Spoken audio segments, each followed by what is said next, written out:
You know, some of the world's great cuisines come from the Arabic regions, the Syria, Lebanese food and so on, and Yemen. Yemen are famous for a particular sauce, and this is my variation of it. I'm sure there's lots of different ways of making it, which is zhoug or zhoug. I'm not sure the exact pronunciation, I'm probably getting it wrong, but it's a lovely green chili, garlic, mint, coriander condiment, which is just full of flavour, and using cumin seeds as well, which you'll find a lot around Arabic cuisines. What I'm going to pair this with is just some simple boiled potatoes, and I'm going to use some, any oily fish will work a treat with this dish, but what I'm going to use is some nice albacore tuna, because it's in season, it's just freshly caught, but mackerel, salmon, herrings, any of the oily fish, or even white fish, but I find because of the flavour profile, it's quite a punchy kind of flavour, the zhoug. I think the oily fish can just stand up to that flavour a little bit better. So anyhow, I'm just going to very lightly cook my tuna. Now, a lot of people don't like lightly cooked tunas and things like that, and there's nothing wrong with cooking it on a little bit more. Just if you are cooking it on a little bit more steam it through. So kind of put a cover on it, so that you're protecting those nice omega-3 fatty acids, because you don't want really high kind of frying temperatures hitting those and getting into the fish. Maybe just a sear on the outside is fine, but just bear in mind omega-3s are quite heat sensitive. And what I'm going to do is just pair that with a little bit of broccoli and just get on with the cooking there. Actually, I'll just make the zoom now because it's a very simple one. You could make this in a food processor or a blender, no problem at all. But I'm going to use a mortar and pestle, because when I'm making these kind of nice these kind of herby kind of things, I always prefer the kind of crushing action a little bit more than the blending, the cutting action. I just think you develop a better flavour. But having said that, a blender would be just fine as well with this. In the restaurant, I generally use a blender as well because we're making big quantities. So a couple of garlic in there. I like this low salt, potassium salt again. I'm just going to put a little bit of that in with the garlic cloves. Just break those up and crush them with the salt. They'll crush up no problem at all. Into that, I'm going to add my cumin. Get a better knife for this. And then what I'm going to do is, I'm just going to use half my green chili here. Another thing with these is sometimes green chilies, any chilies, if you don't get to use them, just pop them in the deep freeze. They're fine. And you know, just pull them out as you need them sometimes if you don't get around to using them. As with a lot of vegetables and spices, things like that, it's a good kind of policy to do with it. So garlic, cumin, chili, with that little pinch of salt. Crush those up a little bit. You could use more chili, you could use more garlic. It's completely up to yourself. But a generous handful of both the mint and the coriander mixed, or about a small handful of mint and coriander. And I'm just going to roughly chop those up.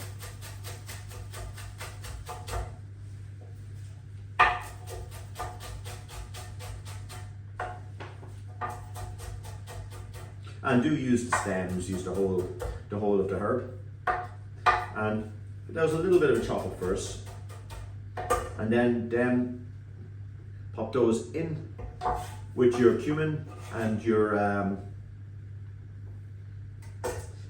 garlic and your chili.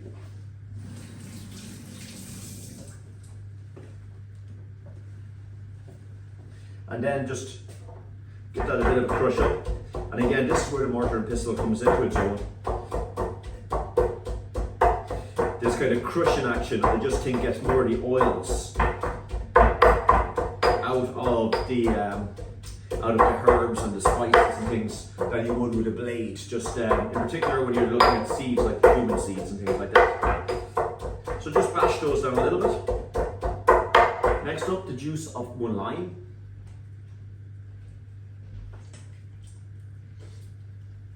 And then the juice of one lime. And the reason is, put the lime juice in before you put in the oil, because that will infuse a little bit better. And then about 60 ml of olive oil into that. Use a good olive oil for this. You don't have to be exact. Get that all crushed around, and that's it. That's your, and it's good to make this about 30 minutes even to an hour in advance, just to let all those flavors infuse in together. And that's your zhoug made. And then on with the rest of the cook. Now to cook this little dish, what I'm going to do is, first of all, I'll just briefly show you my zhoug. So I have that in the mortar and pestle, and as you can see, this lovely, beautiful flavored kind of a salsa-y kind of dish with a very unique flavor as well. There's nothing really tastes quite like it, and it's really very uniquely Arabic kind of a flavor to it. Absolutely delicious. Really give this one a go. The mint comes through in it, the corianders, and the complexity. So what I'm going to do now is preheat a pan, put a little bit of about half a teaspoon of coconut oil in. Just let that melt up a little bit. And next up, I'm going to just pop my broccoli in first. Now, if you wanted to cook on your tuna a little bit more, I'm just going to lightly sear my tuna because that's how I like it. But if you wanted to cook it more, add your tuna or your oily fish in around the same time as this broccoli now. But if you just want to lightly sear it, we'll just put it in towards the end. So, I'm just going to now just pop a cover on that and just let that broccoli just cook off for a second more. Also, as that's cooking, there's my potatoes. I've just lightly boiled them and drained them off. So I've just kept them warm in the pot just beside as I'm waiting for my broccoli to cook. Now you notice I didn't really add any water into that broccoli. I want to get a little bit of slight kind of chariness into it. So, but it's still just very lightly cooked on the outside.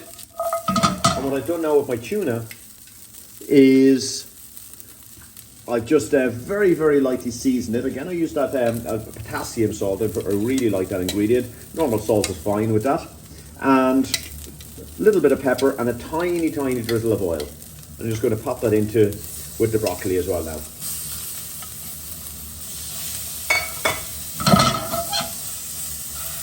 I'm just going to get that a nice sear on all sides at quite a high temperature. But again, I'm not going to really be damaging any of the omega-3 oils in this, for the simple reason that I'm only searing. However, if I was cooking a piece of mackerel and I wanted to cook it through, I'd add a little bit of moisture into the pan as well. So I'm just going to give that a nice quick little searing. And then just let that stand there in the pan for a few seconds.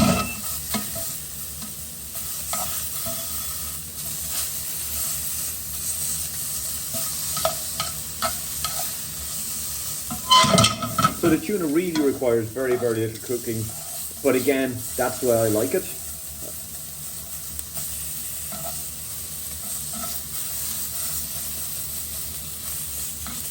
And now I'm just going to pull that off the heat, and just let that stand in the heat to the side for just a few minutes. So to finish this dish then, what I'm going to do is I'm just going to take my potatoes, my nice floured potato. Just going to break it open a little bit there so it's lovely and floury and everything else. And then I'm just going to take my piece of tuna and just looking for my knife, excuse me. Just going to give it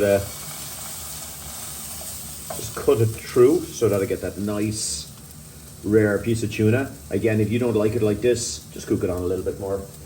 Not a big deal either way. And then my broccoli, I'm just going to spoon my little broccoli around.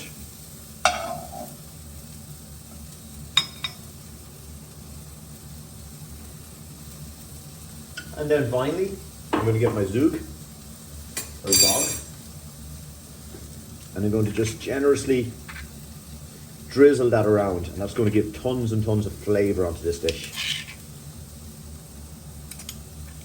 And there we have it. Depending on your appetite, you can use a bigger potato, you can use smaller potatoes, but there's our nice little piece of tuna, potato, broccoli, and zhoug. Just going to put a little sprig of mint on that just to give it a little bit of a finish. And the freshness of the mint just comes through lovely as well. And don't forget, there's plenty of olive oil and everything in the zhoug. So there we have it. Our nice little piece of broccoli, tuna, nice boiled potato, and a lovely Arabic style with the zhoug.